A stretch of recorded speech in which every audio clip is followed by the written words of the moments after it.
Popular Tales from the Norse by Sir George Webb Dasent. Why the Sea is Salt.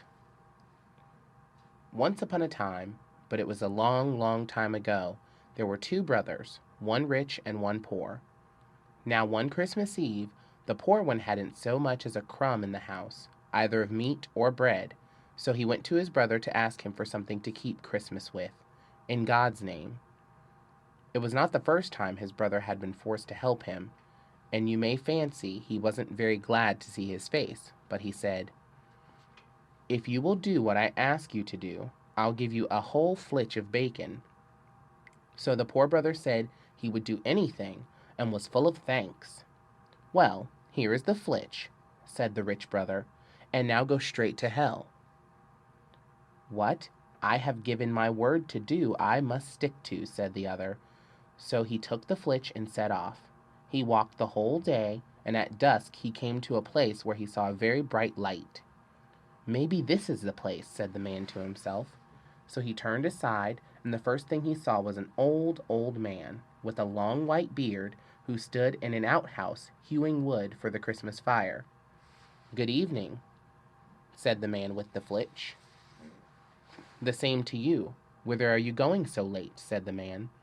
"Oh, I'm going to hell, if only I knew the right way," answered the poor man. "Well, you're not far wrong, for this is hell," said the old man. "When you get inside, they will be all for buying your flitch, for meat is scarce in hell. But mind you don't sell it, unless you get the hand quern which stands behind the door for it. When you come out, I'll teach you how to handle the quern, for it's good to grind almost anything." So the man with the flitch thanked the other for his good advice, and gave a great knock at the devil's door. When he got in, everything was just as the old man had said. All the devils, great and small, came swarming up to him like ants round an ant-hill, and each tried to outbid the other for the flitch. "Well," said the man, "by rights my old dame and I ought to have this flitch for our Christmas dinner, but since you have all set your hearts on it, I suppose I must give it up to you. But if I sell it at all, I'll have for it the quern behind the door yonder." At first the devil wouldn't hear of such a bargain, and chafed and haggled with the man. But he stuck to what he said, and at last the devil had to part with his quern. When the man got out into the yard, he asked the old woodcutter how he was to handle the quern, and after he had learned how to use it, he thanked the old man and went off home as fast as he could. But still the clock had struck 12 on Christmas Eve before he reached his own door. "Wherever in the world have you been?" said his old dame. "Here have I sat hour after hour waiting and watching, without so much as 2 sticks to lay under the Christmas brose." "Oh," said the man, "I couldn't get back before I had to go a long way, first for one thing, and then for another. But now you shall see what you shall see." So he put the quern on the table, and bade it first of all grind lights, then a tablecloth, then meat, then ale, and so on till they had got everything that was nice for Christmas fare. He had only to speak the word, and the quern ground out what he wanted. The old dame stood by blessing her stars, and kept on asking where he had got this wonderful quern, but he wouldn't tell her. "It's all one where I got it from. You see the quern is a good one, and the mill stream never freezes, that's enough." So he ground meat and drink and dainties enough to last out till 12th day.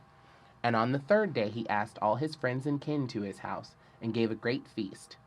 Now when his rich brother saw all that was on the table, and all that was behind in the larder, he grew quite spiteful and wild, for he couldn't bear that his brother should have anything. "'Twas only on Christmas Eve," he said to the rest. "He was in such straits that he came and asked for a morsel of food in God's name, and now he gives a feast as if he were count or king." And he turned to his brother and said, "But whence in hell's name have you got all this wealth?" "From behind the door," answered the owner of the quern, for he didn't care to let the cat out of the bag. But later on in the evening, when he had got a drop too much, he could keep his secret no longer, and brought out the quern and said, "There you see what has gotten me all this wealth." And so he made the quern grind all kinds of things. When his brother saw it, he set his heart on having the quern, and after a deal of coaxing he got it. But he had to pay $300 for it, and his brother bargained to keep it till hay harvest, for he thought, if I keep it till then, I can make it grind meat and drink that will last for years. So you may fancy the quern didn't grow rusty for want or work. And when hay harvest came, the rich brother got it, but the other took care not to teach him how to handle it. It was evening when the rich brother got the quern home, and the next morning he told his wife to go out into the hayfield and toss, while the mowers cut the grass, and he would stay at home and get the dinner ready. So when dinner time came, he put the quern on the kitchen table and said, "Grind herrings and broth, and grind them good and fast." So the quern began to grind herrings and broth. First of all the dishes full, then all the tubs full, and so on till the kitchen floor was quite covered. Then the man twisted and twirled at the quern to get it to stop, but for all his twisting and fingering, the quern went on grinding, and in a little while the broth rose so high that the man was like to drown. So he threw open the kitchen door and ran into the parlor, but it wasn't long before the quern had ground the parlor full too, and it was only at the risk of his life that the man could get hold of the latch of the house door through the stream of broth. When he got to the open door, he ran out and set off down the road, with the stream of herrings and broth at his heels, roaring like a waterfall over the whole farm. Now his old dame, who was in the field tossing hay, thought it a long time to dinner, and at last she said, "Well, though the master doesn't call us home, we may as well go. Maybe he finds it hard work to boil the broth, and will be glad for any help." The men were willing enough, so they sauntered homeward, but just as they had got a little way up the hill, what should they meet but herrings and broth and bread, all running and dashing and splashing together in a stream, and the master himself running before them for his life, and as he passed them he bawled out, "Would to heaven each of you had 100 throats, but take care you're not drowned in the broth."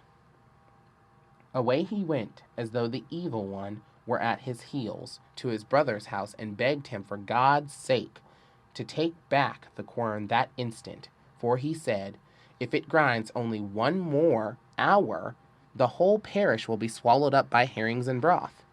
But his brother wouldn't hear of taking it back till the other paid him down $300 more. So the poor brother got both the money and the quern, and it wasn't long before he set up a farmhouse far finer than the one in which his brother lived. And with the quern he ground so much gold that he covered it with plates of gold. And as the farm lay by the seaside, the golden house gleamed and glistened far away over the sea. All who sailed by put ashore to see the rich man in the golden house, and to see the wonderful quern, the fame of which spread far and wide, till there was nobody who hadn't heard tell of it. So one day there came a skipper who wanted to see the quern, and the first thing he asked was if it could grind salt. "Grind salt?" said the owner. "I should just think it could. It can grind anything." When the skipper heard that, he said he must have the quern, cost what it would, for if he only had it, he thought he should be rid of his long voyages across stormy seas for a lading of salt.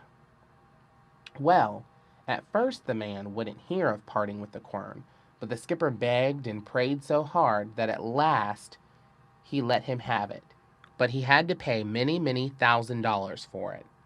Now, when the skipper had got the quern on his back, he soon made off with it, for he was afraid lest the man should change his mind. So he had no time to ask how to handle the quern.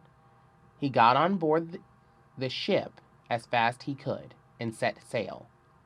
When he had sailed a good way off, he brought the quern on deck and said, "Grind salt, and grind both good and fast." Well, the quern began to grind salt, so that it poured out like water. And when the skipper had got the ship full, he wished to stop the quern, but whichever way he turned it, and however much he tried, it was no good. The quern kept grinding on, and the heap of salt grew higher and higher, and at last down the ship sunk. There lies the quern at the bottom of the sea, and grinds away at this very day, and that's why the sea is salt. The end. Read by Tony Walker for Lit to Go on the web at fcit.usf.edu.